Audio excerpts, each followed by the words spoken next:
అఘోర మాత్రిక జ్యోతిష్య పీఠం గురూజీ మార్తాండ వర్మ స్త్రీ పురుష వశీకరణ స్పెషలిస్ట్ అష్టదిగ్బంధన మంత్రం ద్వారా 100% గ్యారంటీ పరిష్కారం. భార్య భర్తల సమస్యలు, ప్రేమ పెళ్లి సమస్యలు, లైంగిక సమస్యలు ఇంకా ఎటువంటి సమస్యలకైనా 21 రోజుల్లో శాశ్వత పరిష్కారం చూపబడును. ఎటువంటి సమస్య ఉన్నా ఫోన్ ద్వారా పరిష్కారం చూపబడును. వివరాలకు మా ఫోన్ నెంబర్ 8008126509.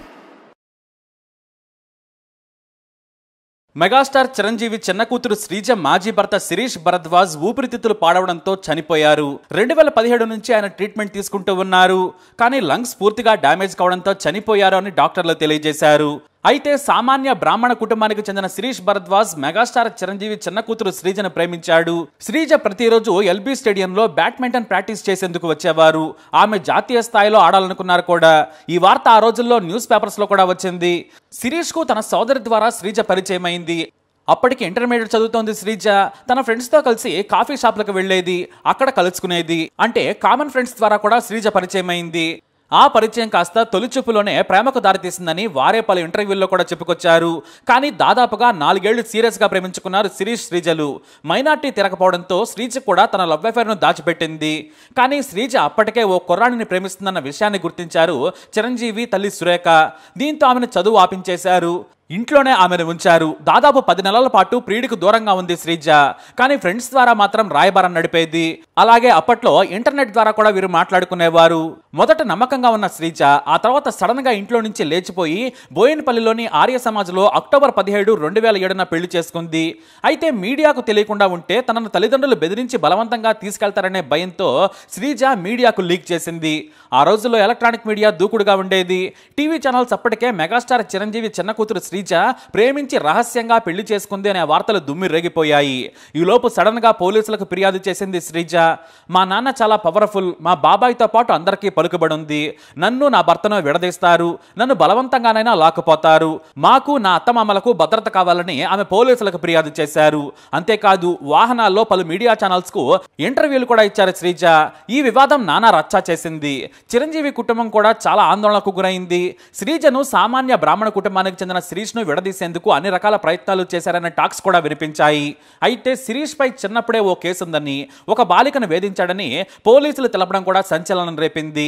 కాకపోతే ఆ కేసులో శిరీష్ కు శిక్ష పడలేదు. ఎందుకంటే బాధితురాలు శిరీష్ కు వ్యతిరేకంగా ఏమీ చెప్పకపోవడంతో ఆ కేసును కొట్టేశారని చెప్పారు. కానీ ఇవన్నీ తప్పుడు ఆరోపణలని శిరీష్ చెప్పుకొచ్చాడు. తనను శ్రీజను విడదీసేందుకు అల్లిన కట్టు కదా అని చెప్పారు ఆయన. అయితే తమకు హైదరాబాద్లో రక్షణ లేదని ఢిల్లీకి పారిపోయారు శిరీష్ శ్రీజ. అది కూడా ఎయిర్పోర్ట్కి వెళ్లేందుకు 6 కార్లు మార్చి ప్రయాణం చేశారు. అక్కడ ఢిల్లీకి వెళ్ళగానే హైకోర్టులో పిటిషన్ వేశారు.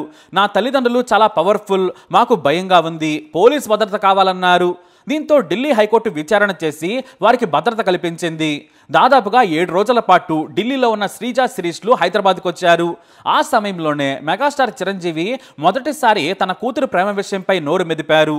అమ్మా స్వీటీ, నేను నీకు హాని చేయను, నువ్వు ఎక్కడ ఉన్నా కూడా సంతోషంగా ఉంటే చాలు, మా నుంచి నీ ప్రాణానికి ఎలాంటి ముప్పు ఉండదని మీడియా ముఖంగా హామీ ఇచ్చారు చిరంజీవి. ఇలాంటి కష్ట సమయంలో మాకు అండగా ఉన్న వారికి కృతజ్ఞతలు అని చెప్పిన చిరంజీవి వెళ్లిపోయారు.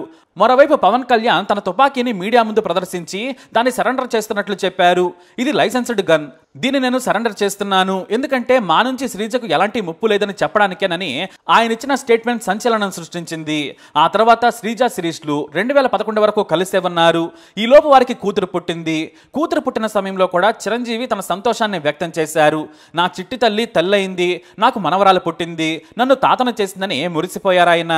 కానీ ఏం జరిగిందో ఏమో తెలియదు. కానీ సడన్ గా శ్రీజ తన పుట్టింటికి వెళ్ళిపోయింది. అప్పటికే శ్రీజ శిరీష్ల మధ్య విభేదాలు వచ్చినట్లు కూడా వార్తలు వచ్చాయి. ఆ తర్వాత గృహహింస కేసు పెట్టారు ఆమె. తనను 50 లక్షలు తీసుకురావాలని చాలా రోజుల నుంచి వేధిస్తున్నాడు, శారీరకంగా మానసికంగా హింసిస్తున్నాడని తన పిటిషన్లో రాశారు శ్రీజ. ఈ విషయం తప్పని చెప్పిన భరద్వాజ్ పోలీసులకు దొరకకుండా శిరీష్ పారిపోయాడు. దాదాపు వారం రోజుల తర్వాత కోర్టుకు లొంగిపోయాడు. ఎందుకంటే ముందస్తు బెయిల్ కోసం వెళ్లిన సుప్రీంకోర్టు తిరస్కరించింది. కింది కోర్టులో తేల్చుకోవాలని చెప్పింది. దీంతో ఇక వేరే దారి లేక 14 రోజుల పాటు రిమాండ్లో ఉన్న శిరీష్ ఆ తర్వాత బెయిల్ మీద బయటకొచ్చాడు. ఇక తప్పని పరిస్థితులలో శిరీష్ తన భార్య శ్రీజకు విడాకులు ఇచ్చాడు. అయితే మొత్తానికి కొంత డబ్బు ముట్టజెప్పి విడాకులకు ఒప్పించారనే టాక్ కూడా వినిపించింది. లేదంటే ఏళ్ల తరబడి కోర్టుల చుట్టూ తిరిగి పరువు పోగొట్టుకోవడం వృధా అనే ఆలోచనతో విడాకులు ఇప్పించారనే రూమర్స్ వచ్చేశాయి. మరోవైపు తన మీద భార్య కేసు పెట్టడంతో ఇటు శిరీష్ కూడా విడాకులు ఇవ్వక తప్పలేదు. తన కూతురును కూడా శ్రీజకి అప్పగించి విడాకులు తీసుకున్నాడు. అయితే ఈ వ్యవహారంలో శిరీష్దే ఎక్కువగా తప్పుందని వార్తలు వచ్చాయి. పెద్ద స్టార్డమ్ ఉన్న తండ్రిని కాదని నేను రిస్క్ తీసుకొని తల్లిదండ్రుల పరువును బజారున వేసి వస్తే తనను ప్రేమగా చూసుకోలేదని ఫీల్ అయిందట శ్రీజ. పైగా తాను సంతోషంగా ఉండాలని తండ్రి ఇచ్చిన డబ్బును కూడా దుర్వినియోగం చేశాడనే బాధలో ఉందట. అందుకే ప్రాణంలా చూసుకునే తండ్రి దగ్గరకే వచ్చేసిందట శ్రీజ. అయితే శ్రీజ మేజర్ గా మారిన సమయంలో ఆమె అకౌంట్ లో 32 కోట్ల రూపాయలు వేశారని, ఆ డబ్బు కోసమే శిరీష్ ట్రాప్ చేశాడనే వార్తలు కూడా వచ్చాయి. కానీ అంత పెద్ద మొత్తం ఆమె పేరు మీద వేస్తే ట్యాక్స్ సమస్యలు ఖచ్చితంగా వస్తాయి. కానీ భారీగానే ఆమె అకౌంట్ లో డబ్బు ఉండడంతో ఇద్దరు రిచ్ గానే గడిపారనే వార్తలు వచ్చాయి. ఇక ఈవెంట్ మేనేజ్మెంట్స్ చేస్తానని చెప్పి భారీగా శ్రీజ దగ్గర డబ్బు తీసుకుని దుర్వినియోగం చేశాడనే రూమర్స్ కూడా వినిపించాయి. ఈ డబ్బు విషయంతో పాటు మంచి కెరీర్ లేకపోవడంతో ఇద్దరి మధ్య గొడవలు వచ్చాయి. ఆ క్రమంలోనే చేయి చేసుకోవడంతో చిరంజీవి ఇంటికి వెళ్ళిపోయిందట శ్రీజ. ఇటు తన ముద్దుల చిన్న కూతురు ఇంటికి రావాలని ఆయన చాలా ఏళ్లుగా ఎదురు చూశారు. ఇంట్లో శ్రీజ మీదనే మెగాస్టార్ చిరంజీవికి ఎక్కువ ప్రేమ. కానీ ఆమె ప్రేమ పెళ్లి బాగా బాధించిందట. కానీ శ్రీజ కోసం శిరీష్ కి మెగాస్టార్ చిరంజీవి ఫిలిం కౌన్సిల్ లో కూడా పదవిప్పించారు. ఇక ఎట్టకేలకి 2014లో లీగల్ గా శ్రీజ శిరీష్ విడిపోయారు. ఇక ఇటు శ్రీజ కళ్యాణ్ దేవ్ అనే వ్యాపారవేత్త కొడుకుని పెళ్లి చేసుకున్నారు. ఇది పెద్దలు కుదిర్చిన సంబంధమే. కానీ ఇక్కడ కూడా ఇద్దరికి పొసగలేదు. దీంతో కూతురు పుట్టాక విడిపోయారు. మరోవైపు కళ్యాణ్ మరో పెళ్లికి కూడా సిద్ధమైపోయాడు. అయితే 2017లో పాలిటిక్స్ లోకి వచ్చాడు శిరీష్ భరద్వాజ్. తనకు ఉన్న పరిచయాలతో ఆయన బీజేపీలో చేరారు. మోడీకి పెద్ద ఫ్యాన్. సహజంగానే బ్రాహ్మణ్ కావడంతో తనకు ఉన్న ఇతర ఉన్నత స్థాయి నాయకుల ద్వారా బీజేపీలో చేరారు. ఎమ్మెల్యేగా లేదా ఎంపీగా పోటీ చేయాలని భావించారు. కానీ ఆయన పాలిటిక్స్ లో యాక్టివ్ గా మారిన సమయంలోనే 2019లో రెండవ పెళ్లి చేసుకున్నాడు. ఆమె పేరు విహన. ఈమె డాక్టర్. అయితే పెళ్లి తర్వాత ఇద్దరు చెన్నై వెళ్లిపోయారు. అప్పుడు కొన్నాళ్ల పాటు ఇద్దరు బాగానే గడిపారు. ఇటు విహనకు కూడా రెండో వివాహమే అని సమాచారం. కానీ వారిద్దరూ రహస్యంగా పెళ్లి చేసుకున్నారు. 3 రోజుల తర్వాత శిరీష్ సోషల్ మీడియా ద్వారా తన రెండో పెళ్లి చేసుకున్నట్లు ప్రకటించారు. పెళ్లైన ఏడాదికే అనారోగ్య సమస్యలతో ఇబ్బంది పడ్డాడు శిరీష్. చెన్నైలోనే ట్రీట్మెంట్ తీసుకున్నారు. తన భార్య డాక్టర్ కావడంతో అక్కడే ఆయన ట్రీట్మెంట్ తీసుకుంటూ వచ్చారు. ఆ తర్వాత హైదరాబాద్కు షిఫ్ట్ అయ్యారు. కానీ మెల్లిగా లంగ్స్ పాడవుతూ వచ్చాయి.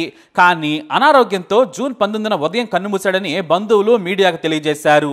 అలా సామాన్య బ్రాహ్మణ కుటుంబంలో పుట్టి డిగ్రీ చదువుకుంటున్న సమయంలో ఏకంగా మెగాస్టార్ చిరంజీవి చిన్న కూతురును లేపుకుపోయి పెళ్లి చేసుకున్న Shirish centre of the news గా మారాడు. 15 ఏళ్ల వయసు నుంచే శ్రీజ శిరీష్ ను ప్రేమించిందట. అప్పటికి శిరీష్ వయసు 19 ఏళ్లే. కానీ వాళ్ళిద్దరి ప్రేమను ముందే గుర్తించారు చిరంజీవి. కానీ ప్రేమ పెళ్లిని మాత్రం ఆపలేకపోయారు. చివరకు లేచిపోయి పెళ్లి చేసుకుంది. మరోవైపు శ్రీజ రెండో పెళ్లిడు కూడా సక్సెస్ కాలేదు. ఇటువైపేమో రెండవ పెళ్లి చేసుకుని హాయిగా బ్రతకాలనుకున్న శిరీష్ అనారోగ్యంతో కన్నుమూశారు. ఇద్దరి జీవితాలు విషాదభరితమే. కానీ తన చిన్న కూతురుకు ఇద్దరు కూతుళ్ళైనా కూడా ఎంతో ప్రేమగా చూసుకుంటారు మెగా దంపతులు. ఆ విషయంలో శ్రీజ అదృష్టవంతురాలని చెప్పొచ్చు. ఇక శిరీష్ ను నేటికి అతన్ని చిరంజీవి చిన్న కూతురు మాజీ భర్తే అంటున్నారు. కానీ వారి వివాహం సక్సెస్ఫుల్ గా సాగలేదు. ఇటు బాగా బరువెక్కిన శిరీష్ కు మెల్లిగా ఆరోగ్య సమస్యలు మొదలయ్యాయి. చివరకు ఊపిరితిత్తులు పాడయ్యాయని బంధువులు తెలియజేశారు. అలా శిరీష్ 39 ఏళ్ల వయసులోనే చనిపోయాడు. కానీ మెగాస్టార్ జీవితంలో ఇది మరిచిపోలేని మలుపని చెప్పొచ్చు. ఆయన కలలో కూడా అనుకోని ఘటన. పెద్ద హీరోగా తాను సంపాదించుకున్న పేరు ప్రఖ్యాతులు, కోట్లాది మంది అభిమానులను ఈ ఘటన కలచివేసింది. అయితే తెలిసి తెలియని వయసులో ఎవరైనా తప్పు చేయడం కామనే. కానీ ఆ బాధ నుంచి తేరుకునేందుకు మెగాస్టార్ ఫ్యామిలీకి చాలా సమయమే పట్టింది. కానీ శ్రీజ లైఫ్ను ఎలా సెటిల్ చేయాలనుకున్నా కూడా కుదరలేదు. ఇటు శిరీష్ కూడా సెటిల్ అయ్యే సమయానికే ప్రాణాలు కోల్పోయాడు. అవును, ఇవి దేవుడు రాసిన కథలు. మరి శిరీష్ లైఫ్ పై మీ అభిప్రాయాన్ని కమెంట్ ద్వారా తెలియజేయండి. ఈ వీడియో అప్డేట్స్ కోసం మై ఛానల్ ఫాలో అవ్వండి. అలాగే తప్పకుండా సబ్స్క్రైబ్ చేసుకోండి.